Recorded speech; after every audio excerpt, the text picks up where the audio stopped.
Howdy people, Peter Parker here, coming back at you with another episode of Peter Parker's Gossip Column.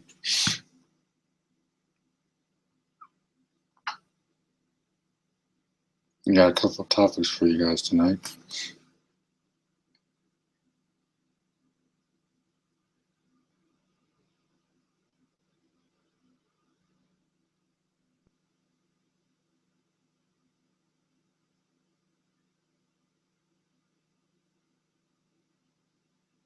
Starting with the apparent Justice League details that have been released.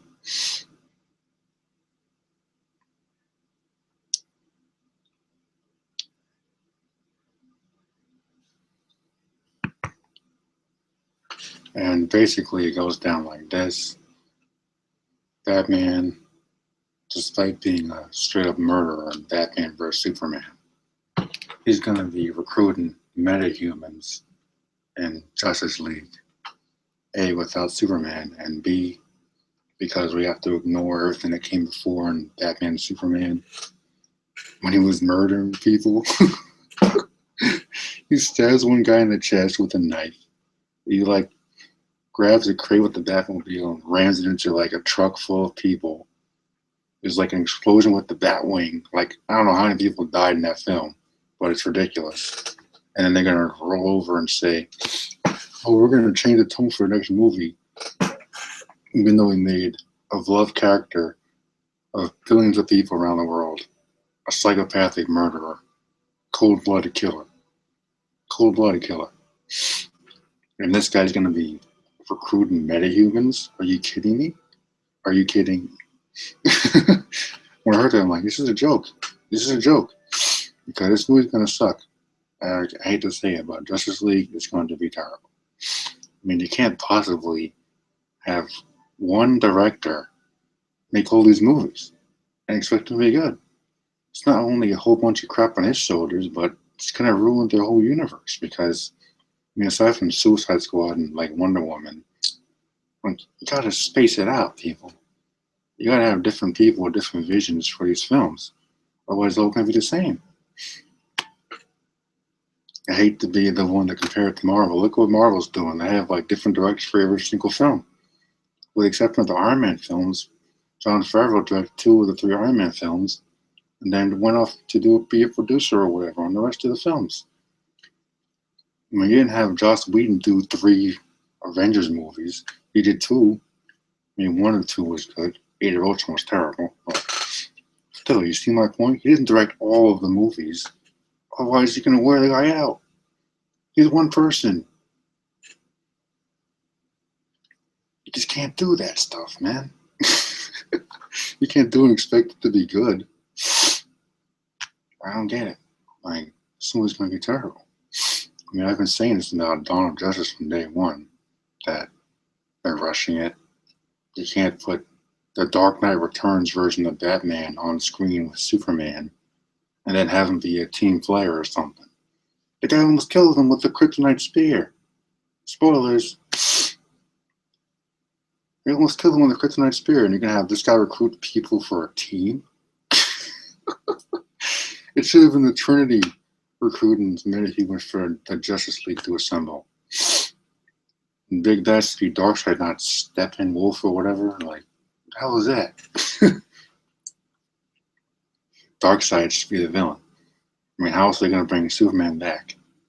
I mean, I hope it's not what I'm figuring they're going to do with that stupid ship like Luthor did in Dawn of Justice. To give birth to Doomsday, or whatever that thing was. CGI pile of crap. This is how Batman Superman should have gone down. Should have started with the Battle of Metropolis. And then should have cut to black after Wayne saving that kid, holding the kid in his arms. Cut to black, see the Batman Superman logo on screen. Open the movie up. And, I don't know, start with in Gotham, I guess. A couple months later. Not 18 months later, but a couple weeks or so later. So you can actually follow what's happening. Because the first scene in the movie is a random scene in freaking Africa. And this crap with Superman killing people with guns, people think like, who the hell would believe that? And apparently it was Luther said of obviously, but who the hell can believe Superman shoot people with guns? Seriously? That's what they framed him for? The more I think about it, the less this movie makes any sense. It doesn't make any sense. It really doesn't. I was one of those people that defended the film. But I saw the film like a second time a while back, and I can't lie, I liked it even less. I mean, I saw it opening night, so maybe it was the experience of seeing these characters on screen and the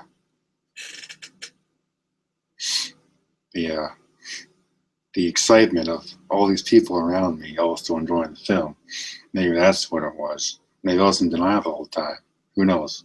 But yeah, the movie was not that good. The more I think about it. See, I have a viewer here.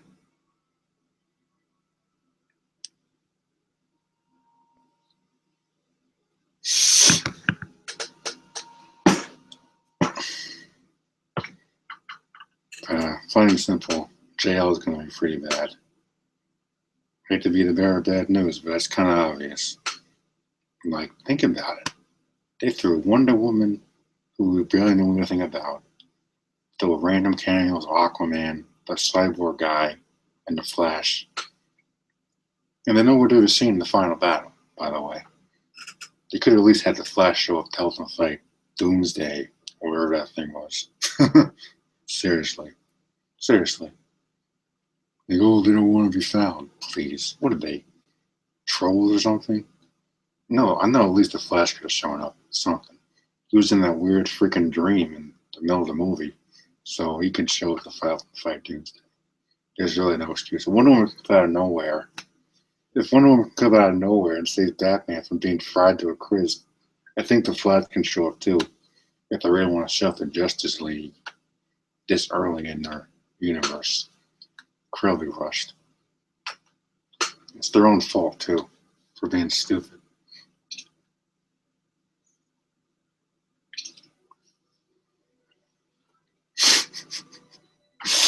No, man, it's hilarious thinking about it.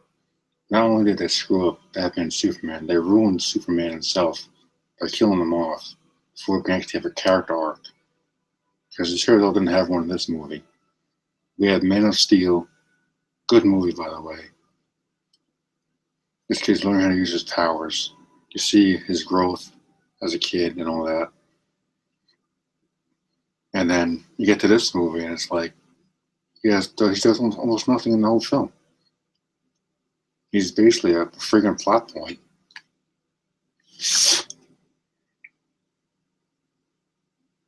He's basically a plot point to move the story along, and then they kill him off. Someone asking, do you think Zack Snyder should stay director of Justice League? Hell no. I was just saying before that you can't trust your whole universe to one person. You know? It's like the Michael Bay Transformers films. They're terrible. Terrible. Outside the first one, they're awful. That's one director for like 5 movies. They're awful. They're all the same. And that's my point. You're only going to have one set vision if you keep one person on board. You have to space it out. Get different people. Different writers. Different producers. Otherwise, it's going to be the same thing all the way through. And if they really want to catch up to Marvel, it's impossible, by the way,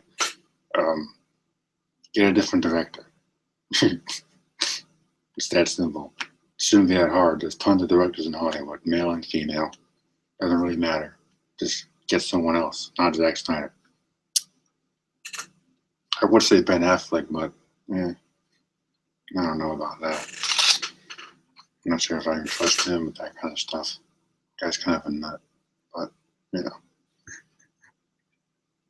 Well, Kevin Feige is an overseer of the universe. He's not really the director. It's kind of different. Kevin Feige oversees everything and makes sure it's the right way it's supposed to be. I'm talking about the directors. Like Zack Snyder is a visual person. He's not a storyteller. This is why we get movies like Watchmen and Sucker Punch. Both pretty bad movies, by the way.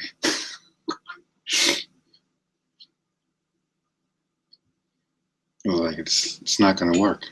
Justice League is not going to work because they just put one person, all this stuff on one person's shoulders, and I think it's going to magically come together. It's not. The movie was a mess, and I can't even say that much more.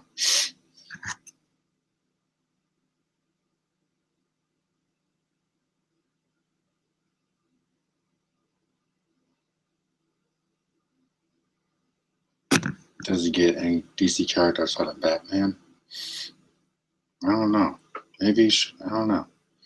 Let's see what he does with Batman first, as far as directing it, and then maybe he can get another character. Maybe he can direct one of the Justice League films, or I don't know. I really don't know. They already screwed up their own universe, so it's hard to really say what I want to see because I screwed it up. They ruined it. I mean, it's all depending on Suicide Squad now, which is probably going to be terrible too. That's all about supervillains that no one knows about, aside of maybe Harley Quinn, maybe, but not really because she was introduced in the animated series. Not everyone saw that, and it's got like guys like Deadshot. Like unless you watch Arrow, I don't know what's going to know about him. So they got to explain all these characters and develop them in one film,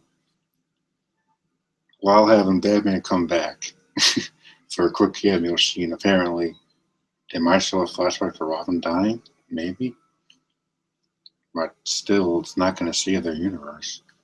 Like I told you, they messed up. They messed up. But I've been saying it for years. It's too soon for World's Finest. Too soon. The moment this film was announced, I knew it was going to be a disaster.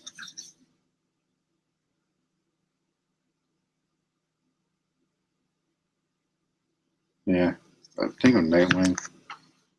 Nightwing would have to be introduced at some point before a solo film. He could be introduced in a Batman solo film. Like I was hoping they would do Under the Red Hood or something, but it doesn't look like they're going to go that route right away. Which is a shame because that's the one thing they could do to boost up their universe after the stinker of Batman Superman is to have a really good story directed by a really good director like Ben Affleck, who's really turned his career around over the past couple of years versus just making up. I don't know. Well, I don't know what he was going to do, but apparently he's not going to do Under Red Hood, which is a shame because I think it's a missed opportunity. As far as Nightwing, yeah, I can get behind that. But he needs to be introduced in a solo Batman film first, aka Under Red Hood, before he gets his own spin-off, so to speak. Kind of leads into my next topic for this evening. Donald Glover has been cast in Spider-Man Homecoming. And of course, people assume he's going to be Miles Morales, because there's no other characters he can possibly play, right? As much as I'd love to see Miles Morales, it's way too soon, and Spider-Man literally just got started. Hopefully the right way this time. So that's probably not going to be Miles. Probably the Prowler or Robbie Robertson or something. Who knows? Either way, I'm looking forward to it.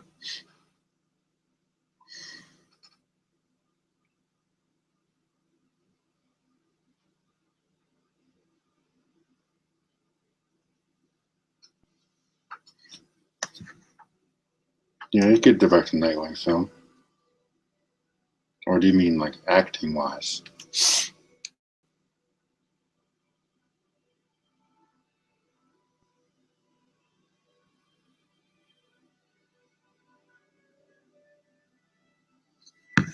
There's a rumor that Tom Holland might not be Spider-Man for long. I'm not sure about that rumor. Interesting though. Yeah, I'm for sure they signed the kid up for a couple of films. I don't think they're gonna let this kid go right away. I mean, he just got introduced. Must have bring Andrew Garfield back. Wouldn't be totally against that, but I really need Spider-Man to be done right this time. I don't need to keep switching to actors because that gets confusing. But,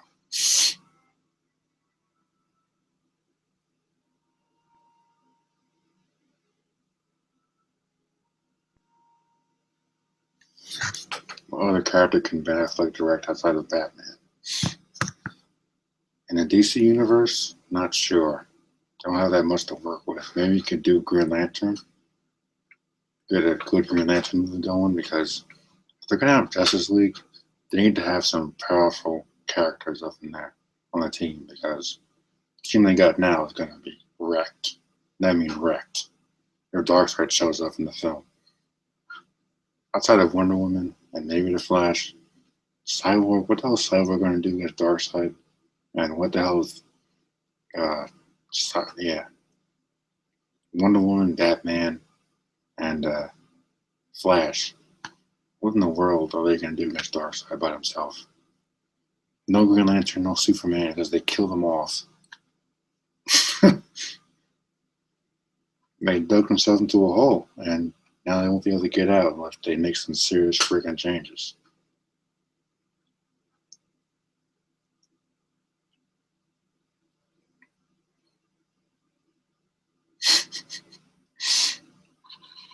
And then third topic this evening, 20th Century Fox is considering a team up with Marvel Studios. And to that I say nay, because it's way too late for X-Men to come to the MCU. Way too late.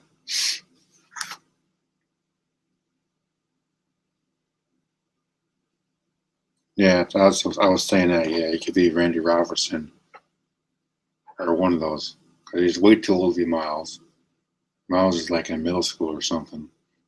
And Peter's like 15, so it doesn't make any sense for him to show up now. Not until at least Peter's at least in college, at least. Well, maybe not college, but like later in high school. Because they're like 2 years apart, so Miles will be born. I'm not going to go into all that, but Miles needs to be inspired by Peter Parker to become Spider-Man. That's how the story goes. It will not work if Miles is older than Peter Parker. It will not work. So, Donald Glover is not going to be Miles Morales. It's not going to happen. It's impossible.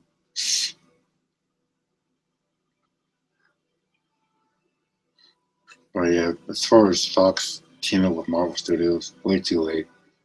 The X-Men have been around. Mutants have been around since basically the beginning of time. So, Professor X, Magneto, and Wolverine, the oldest X-Men in existence. So if they all of a sudden integrate them in the MCU, they have to explain a lot of crap. Like for one, why the hell aren't Scarlet Witch and Quicksilver considered to be mutants? And when now all of a sudden the X-Men are in the universe now, like doesn't make any sense. They have to literally restart the whole MCU, and no one knows how long that will take. It's too much. It's too much rewriting stuff.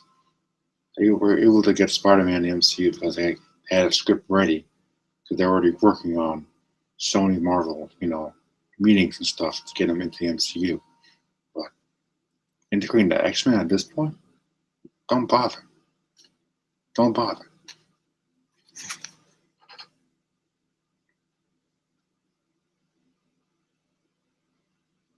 Yeah, in a video I made a while ago, I said that Spider-Man should be on Netflix instead of the big screen, because we've already seen like 5 Spider-Man films, and for the most part they're alright. But you could really get into Peter Parker's world a little bit better if he was on Netflix, like Daredevil. It would be a really interesting experience to see, I guess, a high school drama on Netflix, 13 episodes, get some really good character growth that you can't really do in 2 hours and change on a big screen. And it'll be different. I mean, maybe give Miles a Netflix show, I guess, since Peter's going to be on the big screen. But I mean, I watched either way, but personally, I would have preferred Spider-Man on Netflix, because you could probably reach a bigger audience that way versus the big screen. I guess it depends how you look at it. But me personally, I would have preferred Netflix. Because at least with Netflix, you can see the character keep growing up. In the movies, they're just going to keep him like 15 for the rest of his career. Just like an Ultimate Universe. It's ridiculous. Yeah, I agree. said though I like the Amazing Spider-Man films, could you imagine how much better they would be if they were Netflix shows? Yeah, especially with the villains, because the villains are just so rushed and poorly handled, especially the Goblins and Electro. I mean, why did he hate Spider-Man again? I forgot, because it didn't make any sense. Didn't make any sense. I mean, one minute he's like, "Oh, Spider-Man notices me," and next minute he's trying to kill him. I'm like, if that was developed a little bit more like the Kingpin on Daredevil, makes you cared about him, his transformation would have made more sense. Would have felt more organic versus, I hate you because I have powers now, or whatever his reason was. So yeah, Netflix is probably the way of the future. Hopefully, the Defenders show is good when it happens. The Defenders, Daredevil, Iron Fist, Luke Cage, and that Jessica chick. So I don't think it needs her own show, but you ever win anyway, I guess, because reasons, I suppose. Yeah, I would have definitely done a Netflix show for Spider-Man. You could do Big Tree and Netflix for Spider-Man. He's that popular and that awesome, but you know.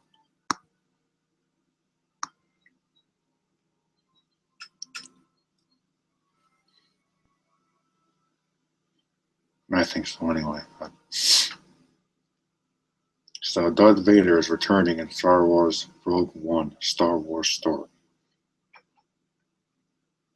Yeah, it really does. Spider-Man and Daredevil are not going to cross over. As far as we know, no. I mean, Daredevil could always show up in the MCU anytime. He is with Marvel now. As far as them actually meeting each other, unlikely unless Daredevil has a cameo in a Spider-Man film in the future, which would be awesome. I wouldn't mind seeing Daredevil train Spider-Man for all I know. You know, I think it'd be a nice change of pace. I mean, Daredevil kicks all kinds of ass in his show, so I mean, why not? I mean, it's very learning from Tony Stark, of all people. I mean, Tony Stark can't fight. I thought if his arm was a regular dude with money that makes weapons, big whoop.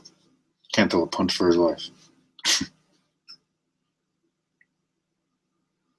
I mean, what's up for war? He gets his ass kicked without a suit on.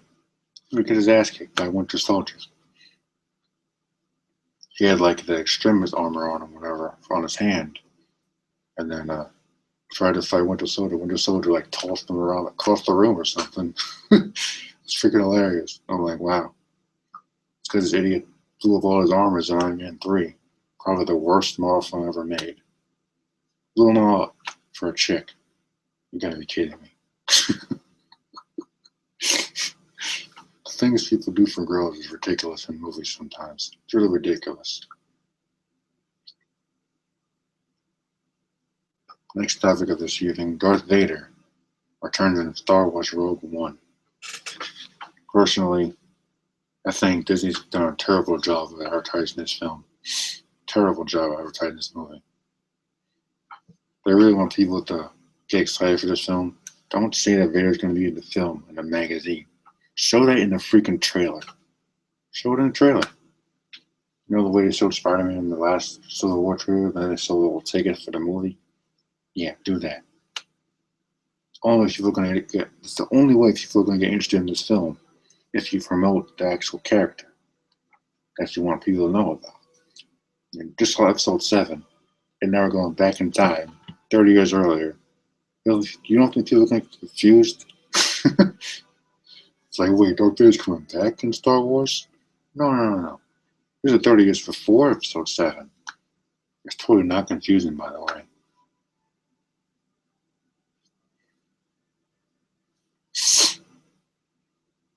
Even I'm a little confused. I mean, I'm a huge Star Wars fan, but I'm still kind of confused. It's like, it's ridiculous. Their first spin-off movie, this is what they do. Instead of filling the gap between 6 and 7, so let's go back in time again. Another prequel. Great. Because we really need more of those. Another minor thing for this evening. A scrapped Star Wars Underworld TV series would have focused on a sympathetic Palpatine. Eh, sounds really boring. But anyway, questions, comments? Now let's talk about the world of comic book news this week. So I want to get a couple of topics out there.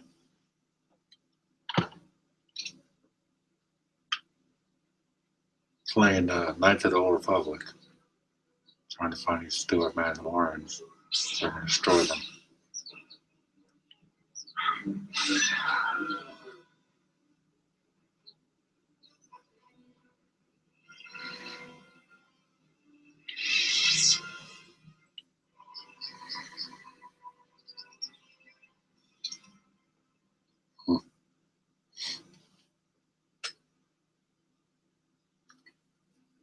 Yeah, I haven't played the first one in a while. But it's a lot better than I remembered. Certainly the second one is a little bit better, but the story for the first one is superior to the second KOTOR game.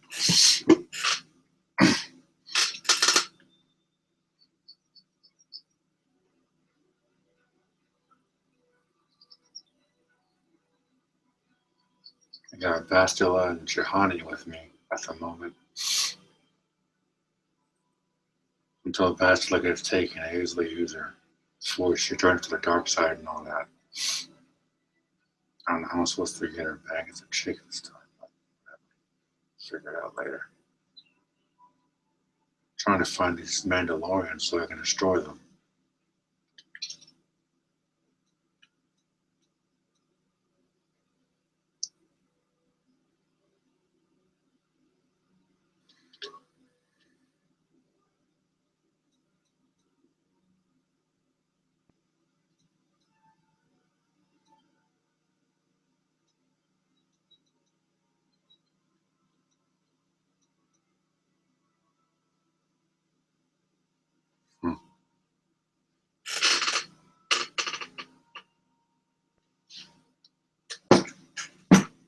Thoughts on Spider-Man Homecoming, thoughts on her new love interest, Michelle. I don't know who the heck Michelle is. I heard it's some new character or something. And personally, in the Ultimate Universe, I'm not a big fan of the Peter Parker Mary Jane thing. In that particular universe. Because just the teen angst is just really annoying. And now they're doing new characters and stuff. So I don't know if Mary Jane's even going to show up. If she does, hopefully it's at the end of the film to set up another one. But I don't know. This Michelle chick. Well, she is, huh? Apparently she's a character in the comics. Michelle. Never heard of her. Must be in the new Spider-Man comics that's going up now. Which I don't really follow anymore because it's pretty bad.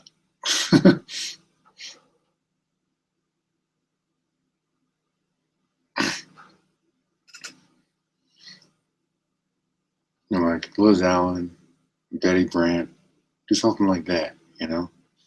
Someone kind of familiar.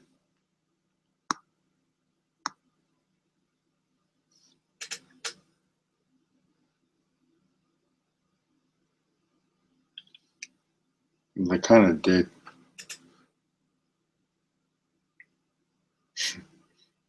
Well, you're talking about the Ray films. Not really. She was kind of bad in those. I think so, anyway. Looking back, I mean, Kristen Dunst was incredibly miscast in those films as Mary Jane Watson. She was nothing like the character. Nothing like her. She just came off as a spoiled brat who honestly really didn't care about Peter that much unless it benefited her. Yeah. So I was going to say, it's her character. But I never heard of this character. I've been reading Spider-Man comics since I was like 5. Like the 60s comics, not the Ultimate, which was relatively new when I was in high school and all that. But never heard of Michelle. Never heard of her. I mean, Felicia Hardy, Betty Brant, Liz Allen, just something like that for a love interest for Spider-Man, you know? Maybe Liz Allen in high school and have Black Cat when he's a Spider-Man in costume. I'm like, don't Don't start with this new character crap because it's ridiculous. You got 50 years of Spider-Man comics. Use them. Like, don't start making stuff up. That's when stuff gets really lazy and stupid. It's lazy. It's like use Mary Jane, set her up or something. Set her up. Use Gwen or Liz Allen, Betty Rant. It's like I gave you like 3 names. Like use one of those characters. They're relatively well known. They all liked Peter at one point in his life. So do one of them.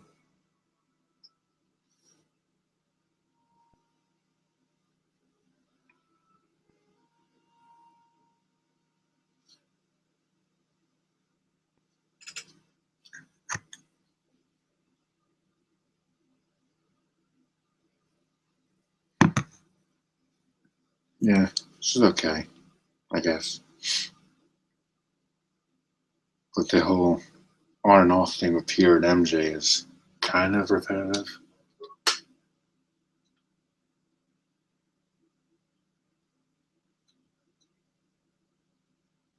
Just a little bit repetitive.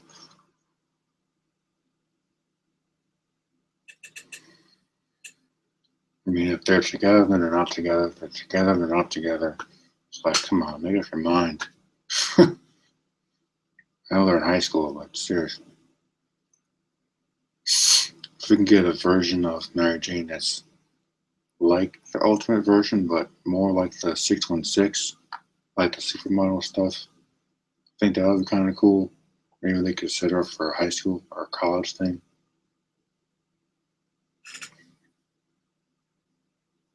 Yeah.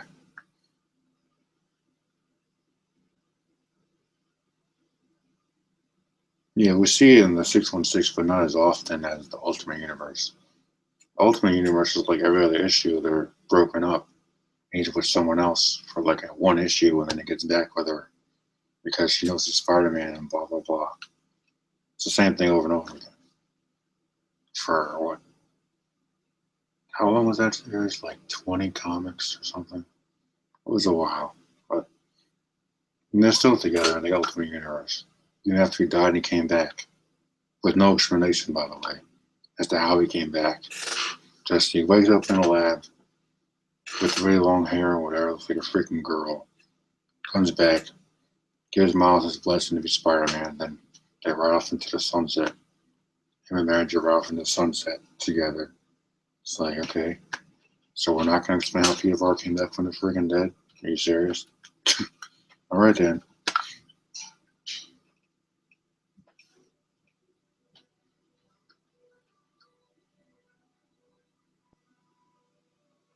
I have not. Have I ever seen the Marvel Knights Spider-Man fan series? No, I have not. I think I've seen a couple of fan series. They're pretty good, actually. Yeah, I've seen a couple of them online. Some people really put a lot of effort into these videos they make. It's pretty freaking impressive. If I had the money, I'd do it myself, but unfortunately, I do not. But I think that's going to do it for this evening. It's already getting kind of late, so.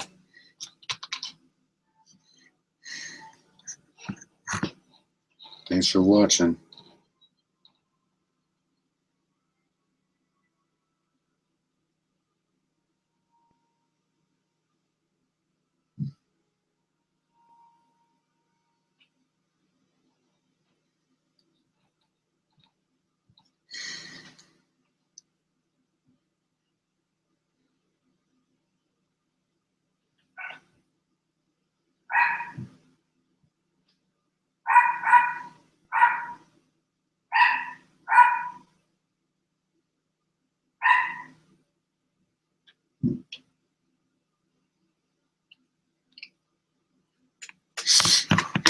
Till next time, I'm Peter Parker signing off.